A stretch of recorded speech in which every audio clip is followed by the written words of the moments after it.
Amis téléspectateurs, bienvenue à vous tous. C'est toujours un grand plaisir de vous retrouver avec le pasteur Jean Cizeron. Bonjour. Bonjour. Nous allons parler ensemble d'une personne de l'Ancien Testament, de la Bible.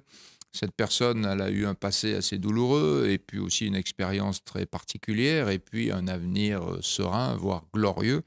Cette femme s'appelle Rahab. Elle est connue sous un terme un peu particulier puisque la Bible la présente comme une prostituée. Mais pour nous montrer que Dieu est un Dieu de grâce, un Dieu qui relève, un Seigneur puissant, et que si nous nous laissons toucher par la grâce de Dieu, quelque chose de bon sera pour nous. Cette histoire se trouve donc dans le livre de Josué, dans la Bible, la première partie, l'Ancien Testament, lorsque Israël est sorti d'Égypte. Après plus de 40 ans de désert, ils arrivent aux portes du pays de Canaan, ils en font la conquête, et première conquête, ça s'appelle Jéricho. Et à Jéricho, Josué envoie des espions qui sont reçus par cette fameuse personne, Rahab, qui va les accueillir chez elle. Et bien sûr, Dieu a décidé de sauver cette femme et il va y avoir donc une manière divine de permettre à cette femme de sortir de sa situation, d'intégrer le peuple de Dieu et de trouver une vie nouvelle. Alors dès que nous la découvrons dans la Bible, elle n'a pas une situation très agréable, c'est une prostituée, c'est pas un métier, c'est pas une vocation, on va savoir pourquoi en-t-elle en arrivée là et quels ont été ces problèmes successifs qui ont fait que cette femme est arrivée dans une telle situation. Ce qui est certain, c'est que lorsque sa maman l'a portée en son sein et que cette petite fille est née, jamais sa mère n'a pensé, n'a souhaité qu'elle devienne prostituée, n'est-ce pas? Quand Rahab était plus jeune, enfant, jeune fille, elle jouait, elle s'amusait comme toutes les petites filles, elle formulait certainement des rêves quant à son avenir, mais jamais elle n'a souhaité, en parlant à ses copains, à ses copines, devenir prostituée. Mais voilà, la misère humaine, l'appât du gain, le vice des hommes, le manque de respect de la femme ont fait que Rahab s'est retrouvée dans cette situation de prostituée. Je pense qu'à Jéricho, sa ville, elle avait une maison, un appartement situé sur la muraille qui dominait là, la ville. Et la muraille, elle devait être pointée du doigt aussi. Elle a dû essuyer le mépris, elle a dû essuyer les injures, les affronts, les injures que nous n'osons pas nommer dans notre émission. Et cependant, elle accueille les espions. Les espions envoyés par Josué ne sont pas des clients, ce sont des gens différents qu'elle va accueillir, qu'elle va protéger. Elle va aussi sauver leur vie, alors que leur vie est menacée. Ce sont des espions qui viennent explorer les points faibles du pays. Et ça nous rappelle une vérité importante de l'Évangile, parce qu'au travers de l'histoire de Rahab, nous découvrons l'Évangile d'un Dieu qui nous accueille comme on est, même si on est bas tombé, même si on est méprisé, même si on est pointé du doigt. Jésus a dit « Je ne mets pas dehors celui qui vient à moi ». Et il a dit aussi, ce ne sont pas les gens en bonne santé qui ont besoin du médecin, ce sont les malades. Et il a dit aussi, je ne suis pas venu appeler des justes, mais des pécheurs. Et Rahab va le vivre et l'expérimenter. Cette dame, dans sa situation, et Dieu ne juge personne, il est venu en Jésus-Christ pour nous sauver. Cette femme, que beaucoup cataloguent, comme tu viens de nous le dire, a entendu parler du Dieu vivant et c'est ce qui va déclencher un processus glorieux de changement complet dans sa propre vie, dans sa vie personnelle, mais aussi, nous le verrons, dans la vie de sa propre famille. C'est ce qu'elle dit aux deux espions qu'elle accueille, qu'elle protège et qu'elle va faire évader aussi, en rappel, si on peut dire ainsi, avec une corde par la muraille. Elle a entendu parler de ce Dieu qui est un Dieu de miracles et de prodiges, en particulier qui a ouvert la mer Rouge. Elle a entendu parler des délivrances que Dieu a accordées à ce peuple de nomades qui arrive là aux portes, aux confins de Jéricho. Un Dieu qui les a délivrés de rois, d'oppressions importants et qui les a mis au large. Donc tout ça, Rahab en a entendu parler. Et elle peut dire aux deux espions, nous savons que votre Dieu, c'est le vrai Dieu. Sous-entendu qu'à Jéricho, il y avait des faux dieux. Et nous savons que votre Dieu est le vrai Dieu.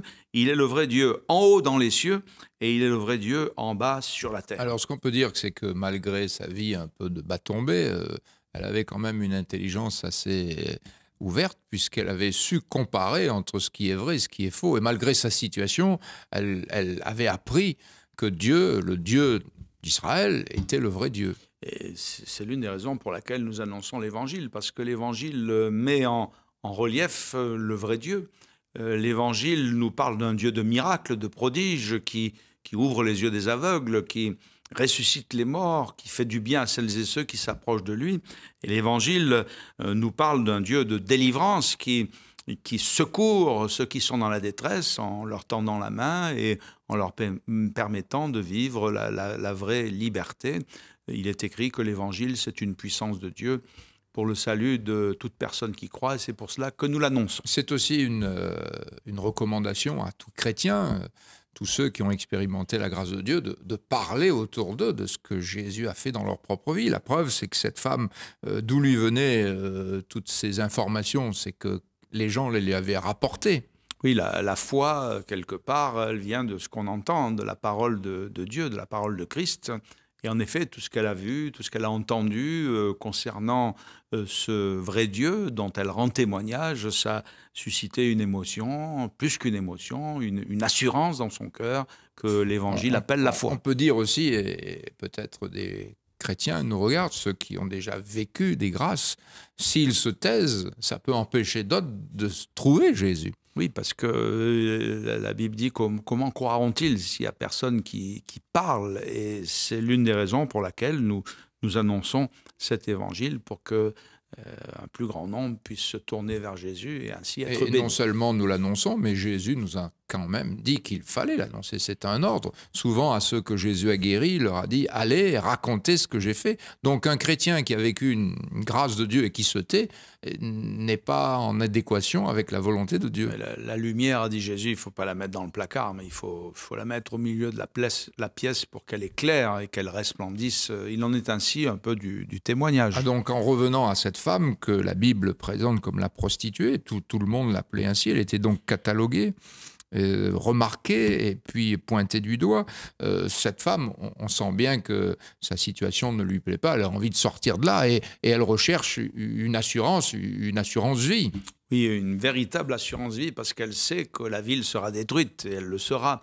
Les murailles vont s'écrouler, elles vont être détruites par le feu. Les maisons, les personnes, et en effet, Jéricho sera exterminé, passé au fil de l'épée.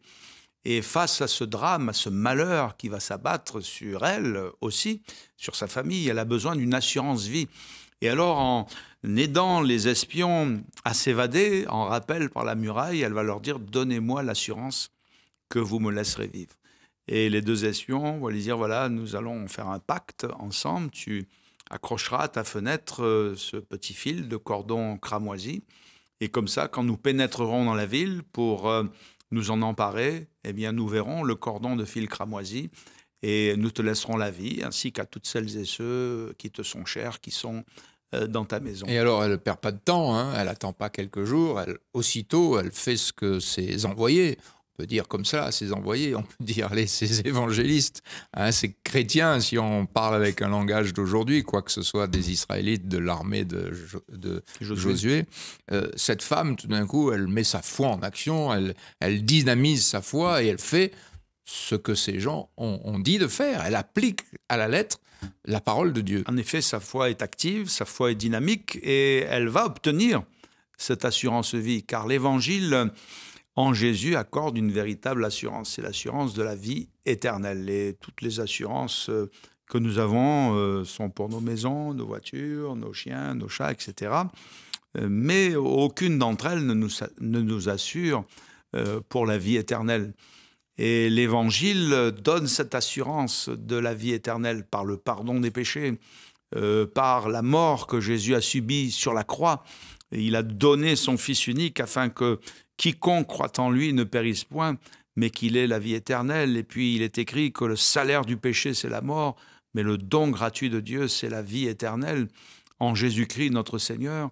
Jésus offre l'assurance de la vie éternelle. Les apôtres, lorsqu'ils écrivaient aux disciples, aux croyants des églises, l'apôtre Jean en particulier, il disait « Je vous écris pour que vous puissiez être confortés dans votre assurance, que vous avez la vie éternelle, vous qui croyez en Jésus. » Et c'est une assurance qui va au-delà de la terre, des biens matériels, mais qui nous offre une espérance d'éternité avec Jésus.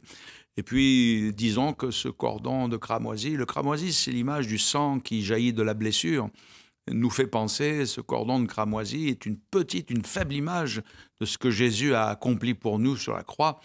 Et son sang a jailli de ses blessures, de son front percé pour nous, de ses meurtrissures, de son côté percé. Le soldat romain, lorsque sa mort a été constatée, a transpercé son côté, et le cramoisi, le sang qui jaillit de la blessure a jailli. Et Jésus, pour que nous ayons cette assurance, nous a laissé ce gage de sa mort qui est la vie. Il est mort pour que nous ayons la vie, et c'est pour cela que l'Évangile est annoncé.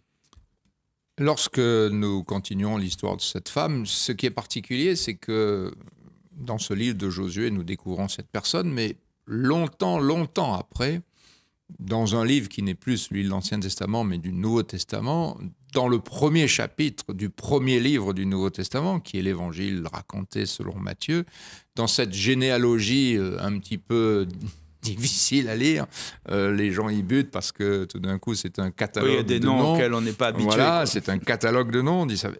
Nous rencontrons cette femme qui est mentionnée, et qui n'est pas mentionnée n'importe où, mais qui est mentionnée dans la lignée de tous ceux qui sont de la lignée du Christ, puisque cette lignée de Matthieu, cette généalogie va aboutir à la naissance de Jésus. Donc il y a quelque chose de très fort. Rahab va pouvoir réaliser sa vraie vocation, car elle était prostituée, et ça c'est pas une vocation, c'est sûr et certain. Mais elle va réaliser sa vraie vocation, celle de faire partie intégrante maintenant du peuple de Dieu. On la retrouve en effet dans ce peuple et parmi les ancêtres de Jésus. C'est là déjà la grâce de Dieu. Mais nous voyons que cette femme va changer de vie. Plus jamais elle ne sera prostituée. Elle va se marier. Elle va mettre de l'ordre dans sa vie. Elle va régler ce qu'il faut régler. Son mari est identifié dans la Bible. Il s'appelle Salmon. Je n'ai pas son nom, mais j'ai son prénom, Salmon. Donc, ce n'est plus Rahab, la prostituée, mais c'est Madame Salmon. Hein, donc, c'est-à-dire qu'elle va se marier et elle va avoir des enfants. L'un des fils qu'elle aura est très célèbre dans la Bible, puisqu'il s'appelle Boaz. C'est le mari d'une autre femme célèbre qui s'appelle Ruth, et qui seront parmi les ancêtres du roi David. Boaz est l'arrière-grand-père du roi David. Et comme tu le disais, dans la liste des ancêtres de Jésus, on retrouve cette femme Rahab. Donc elle a réalisé une vraie vocation. Et ce qui est sûr, c'est qu'on la retrouvera au ciel, avec toutes celles et ceux qui partagent la foi de l'Évangile, qui croient en Jésus, car Jésus change notre vie, il formule des projets de paix et non de malheur, afin de donner un avenir et une espérance. J'aimerais laisser sur votre cœur une parole de la Bible qui pourrait résumer cette vie de Rahab, et qui résume nos vies aussi, et qui résume la vie de tous ceux qui un jour ont rencontré le Christ et ont fait le choix de Jésus en lui faisant confiance.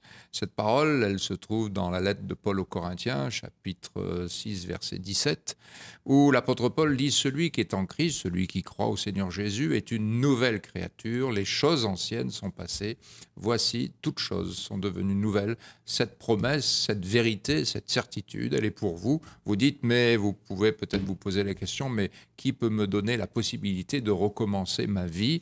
C'est possible, quel que soit votre âge, avec Jésus, c'est possible de commencer une vie nouvelle.